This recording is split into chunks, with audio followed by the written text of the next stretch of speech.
assalamu alaikum bandiraɓe hettiyankoɓe yeɓiyankoɓe yaw Piindi TV bisimilla mon ruɓindu jayndel moɗon weltare min dañte kala saaha huccide mon noon kadi min dañiri weltare oɗo subaka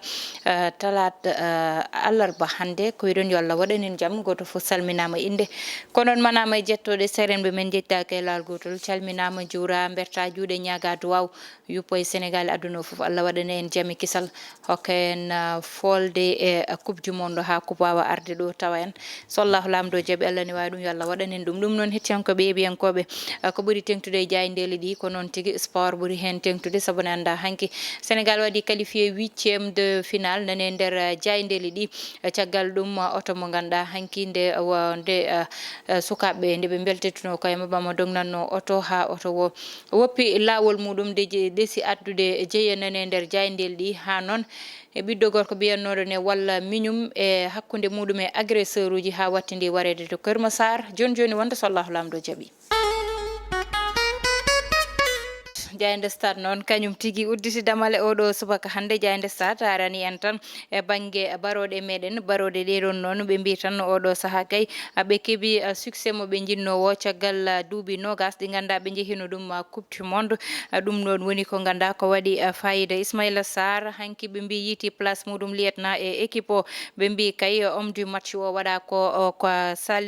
Kalidou Koulibaly kañum woni homme du match hanki garen ha joni e jayde gendire Le Soleil jayde Le Soleil ari tan e darde kamɓe ɓe ganduɗa kamɓe goni barode men ɓe daari ɓe mbiyete kay hanki ko geste mo ganduɗa ko geste mawɗo ɓe mbaɗi ɓe mbiyete noon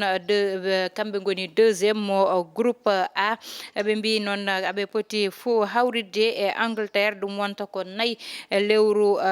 décembre so Allahu lamɗo jaaɓi ɓe mbi gardiɗo leydi ndi kay holliti weltare muɗum ɗum ko hanki wonno nde ganduɗa ete oɗon match gasi ɓe garene jayde le témoin ɓe mbi barode meɗen jeehi 8e de finale ɗum noon ɓe mbi ko caggal duuɓi nogas ɗe ganduɗa ete ɓe jeeyanoma hen ɗum noon hollitama hande Aliou Cissé kañum noon darima nde suuti konngudi muɗum wi tan ko équipe o waɗi ko handi te dañi kadi ko handuno ɓe mbi Ismaïla Sarr wi ko ɓe kamɓe ɓe paari ɓe darima te ɗum noon ɓe kolliri ɗum e tan oɗo walla mbiyane haremoɓe hanki ɓe ganduɗa eɓe kaɓanno ɗum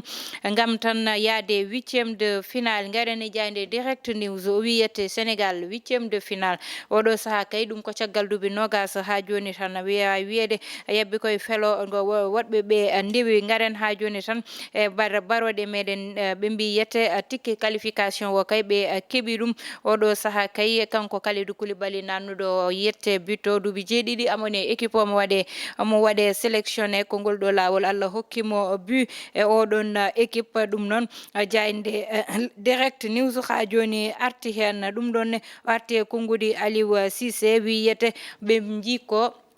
jeese kese ɗe ganduɗa ete nane équipe o te ɓeɗon mbaɗi ligguey mumen no hannirta ni garane li quotidien noon ɓe mbiyete Sénégal e Angleterre ko 8e de finale baɗono finale wonata saabu noon koko ganduɗa ete ɓe mbawi wiyede ko match batteteɗo ɓe mbi Aliou Cissé oɗo saaha kay wi ko kañum ene hooli barode muɗum Gana Gueye ɓe mbi jouata saabi ɗum ko heeɓi yete ko tolne yete carton ji ɗiɗi jaune ɗum tagui o jeyetake match poɗɗo arde o so Allahu lamɗo jaaɓi garen ha joni jayde le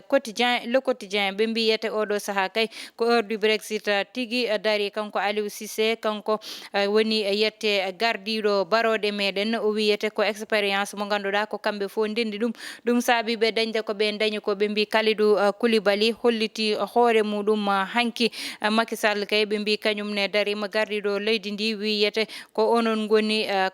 yette ɗo joni hoodere Afrique daroɗe mbaɗon ko mbawɗon garene jayde les échos wiyete ɗo joni kay koɓe ponno wadde ko ɓe mbaɗi ɗum ɓe potno ko gagnade ɓe gagnima ɗum ko hanki wonno Kalidou Koulibaly kanko waɗa homme du match hanki ɓe mbi Aliou Cissé kanko kay o woyi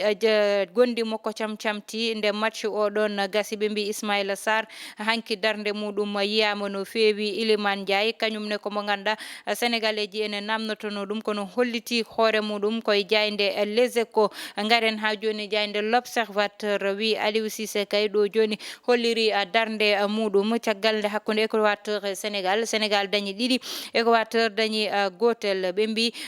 darde baroɗe ɗe kay woni darde mantinide. ɓe mbi ha joni kay Koulibaly kañum e Ismaïla Sarr darde moɓɓe hanki woni darde yaltinde hen groupe o. ɓe mbi yette kay oɗo saaha kanko Gana Gueye woni mo ganduɗa yette o jouata e match gadɗo poɗɗo arde o. ɓe mbi kay oɗon ha joni tan ɓe garti kay ha joni oɗon match hen ɓe goni. ɓe mbi kay oɗo saaha ko hakkude Sénégal e Angleterre 8e de finale ɗon tigui résultat ji kadi fatte. ɓe garti cukalel ngel ɗo mo ganduɗa ko bara ngel toon to diwan mo Keur Massar. saabi ɗum noon ko miñi ko debbo ena tan ene hawre agresseur uji mataw ne mbino nde piya ɗum ko naati hakkude mabɓe wattidi wasde fittandu makko e tan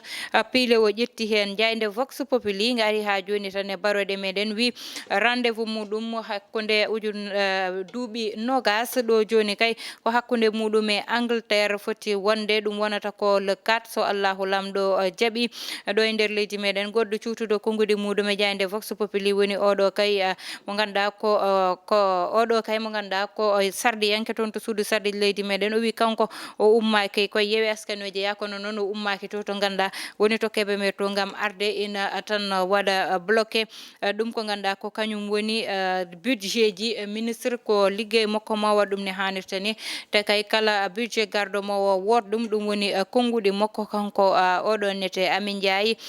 Ndiaye ñaabi kanko sutuno ɗiɗon konngudi o hakkude mabɓe tan ganda kañum woni PUR Ousmane Sonko ko way noon kamɓe noon ko tikkere tigui ɓe dañi konngudi ɗi Amy Ndiaye ñiibi suuti fanude ɗum e ɗo mo ganduɗa woni kanko woni Serigne Moustapha Sy. jayde Tribune gareten kañum tigui ni uddata damal garene kamɓe noon ɓe mbiyete Sénégal waɗi mission muɗum à moitié. ɓe mbi ne wawi wiyede so tawi kon ko butel mo litre ne wawi wiyede ko feccere tan ɗo joni ɓe keeɓi taw ɗo joni noon koɓe nanne nder posuji mabɓe ne wawi wiyede ne tolne milliard uji 7 million. ɗum woni ko naati taw e posuji mabɓe qualification ɓe mbaɗi qualifié faade tan e 8e de finale oɗon nete. ɓe mbi kay Sénégal ɗo joni ko dimanche foti hawrude kañum tan e Angleterre. ɗum ko so waktuji nogas yoni kikiɗe walla mbiyan tan so 8 heures jamma yoni. garen ha joni tan e ngel ɗo cukalel demgel wadde musiba. ɗum noon ko caggal nde ganduɗa yete mo hollituno weltare makko hanke match o waɗi perdre contrôle oto oɗon ha ɗeesi addude jeeya. ɗum noon hettiyankoɓe yeeɓiyankoɓe ko noon tigui gudditan hello wonde joni wonto so Allah lamɗo jaaɓi. wiyankoɓe ɗum noon hello men wongen mba ɓennude tawen mbaɗani félicité oɗo mo ganduɗa ko kanko woni Kalidou Koulibaly gorko mo ganda. ɗum noon ne tan weltade hanki darde makko saabu holliti darde makko. ɗum ne ko wiyete tan neɗɗo ko woni fo ma yette dañ ñalawma mo ganduɗa ma Allah nottomayi ko ɓuranoɗa ñagade saabu gonɗo équipe fo noon ene ñaago ñande fo nannude but ama woni hen noon duuɓi jeeɗiɗi ngol ɗo lawol Allah hokkimo nanni but woni but mo ganduɗa noon sénégalais ji cohluno ɗum ɗo ɓurno sohlirde ɗum ɗo kanko oɗo kay mo ganduɗa ko défenseur mo Sénégal do ngal ɗon banggal ne amo daro hen koyɗe makko no fewi hankine yiyama Abdou Diallo kañum ne darde muɗum to banggal défense oɗon woni ko ganduɗa yette darde moɓɓe woni darde mantidinde goɗɗo e goɗɗo mo darde mum heptina ene jeeya hen oɗo ɓiɗɗo gorko mo ganduɗa yette ko kanko kay hanki yette walla mbiyen sénégalais ji ne ɓurno namnade walla yidde darde makko e équipe o. darde makko ine fadeteno no fewi oɗon équipe ne wiye Elimane Ndiaye hanki noon ni yiya hanki woni match makko gadano waɗa titulaire e équipe o yiyama noon darde makko mantidinde ganda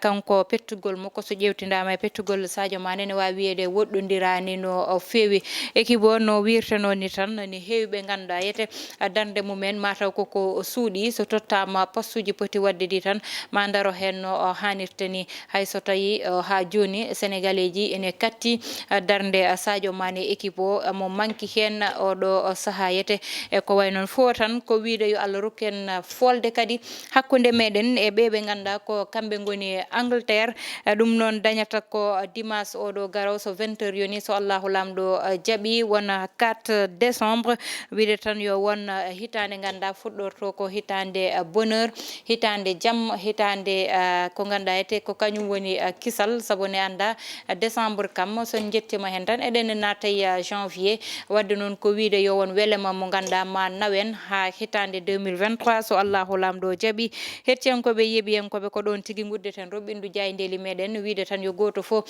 wat duwaw yo duwawuji contine beele yette Sénégal ina heɓa ko yiddi ko woni nannude coupe d'Afrique coupe du monde e nder Afrique tene wawi wonde yo Allah waɗanen jum yo Allah waɗanen jaami kisal hokkude wonade gongol so Allahu lamɗo jaaɓi janggo Baba Moussa Nia arata so Allahu lamɗo jaaɓi hokkude won aadi gongol heɗonen e banggal caméra o ko Mansour Sow alias Thiat